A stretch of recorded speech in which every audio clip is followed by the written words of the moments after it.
Salutations à toutes et à tous, grande nouvelle, la médiathèque peut rouvrir sous forme de drive. Donc le principe c'est que vous allez passer commande de documents et que vous viendrez les chercher à la médiathèque. Pour passer commande, plusieurs possibilités s'offrent à vous. Vous pouvez passer par votre compte sur le site de la médiathèque, dont l'adresse se trouve dans le descriptif de la vidéo. Vous pouvez nous passer un petit coup de fil, nous envoyer un mail en nous précisant les documents qui vous intéressent, ou alors encore venir sur place et opter pour le paquet mystère, une sélection de documents que nous aurons effectués pour vous. Dans tous les cas, toute l'équipe s'occupe de vous, votre commande sera prête et vous n'aurez plus qu'à venir la chercher à nos heures d'ouverture, c'est-à-dire du mardi au vendredi de 14h à 18h30 ou le samedi matin de 9h à midi. Nous avons bien évidemment dû réaménager les locaux afin de mettre ce drive en place, tout en respectant les gestes barrières, l'ensemble des mesures sanitaires et la distanciation sociale. Donc si vous venez le moins nombreux possible, afin de limiter au maximum le nombre de personnes présentes simultanément dans les locaux. Bien évidemment, pour venir nous voir, n'oubliez pas de porter un masque et d'avoir bien rempli votre attestation de déplacement dérogatoire. Là encore, vous avez le lien pour la télécharger dans le descriptif de la vidéo. Donc sans plus tarder, je vous amène à la découverte du fonctionnement du drive.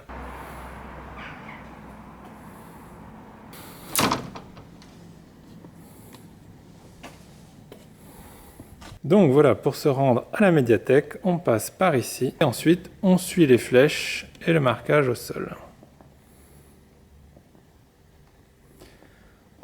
Arrivé ici, si jamais en fait vous vous apercevez que vous ne vouliez pas venir à la médiathèque, il est temps de partir à gauche et de prendre la sortie.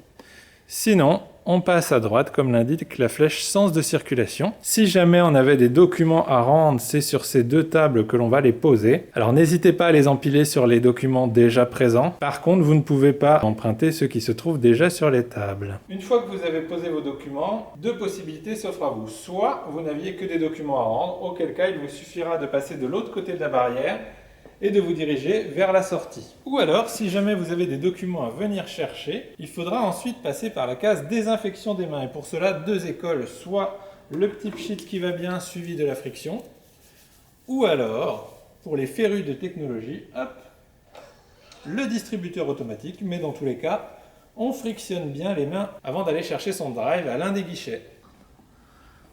Donc voilà, vous vous avancez dans la médiathèque et selon le monde présent, vous vous rendez à l'un des deux guichets. S'il y a déjà du monde au premier guichet, puisque comme vous pouvez le constater, un charmant lecteur est en train de retirer sa commande de drive, vous pouvez soit attendre patiemment votre tour une fois qu'il aura quitté la médiathèque, ou alors vous pouvez vérifier sur la gauche si le second guichet n'est pas occupé. Comme il n'y a personne, vous pouvez aller voir Mr. Carrot qui se fera un plaisir de vous remettre votre commande. Dans un cas comme dans l'autre, nos bibliothécaires vous attendront avec votre commande et le sourire, même si ça ne se voit pas forcément derrière le masque. Vous n'aurez alors plus qu'à les récupérer et à vous diriger vers la sortie en suivant le sens de circulation et en patientant s'il y a du monde devant vous. Et voilà, vous savez maintenant comment fonctionne le drive à la médiathèque de Genlis. Ça n'a rien de sorcier, donc si vous avez des envies de lecture, de musique, de film, n'hésitez pas à passer nous voir et on se fera un plaisir de combler vos attentes. Prenez soin de vous et de vos proches. Toute l'équipe vous souhaite une excellente journée et on vous dit à très vite pour venir chercher vos documents. Salut!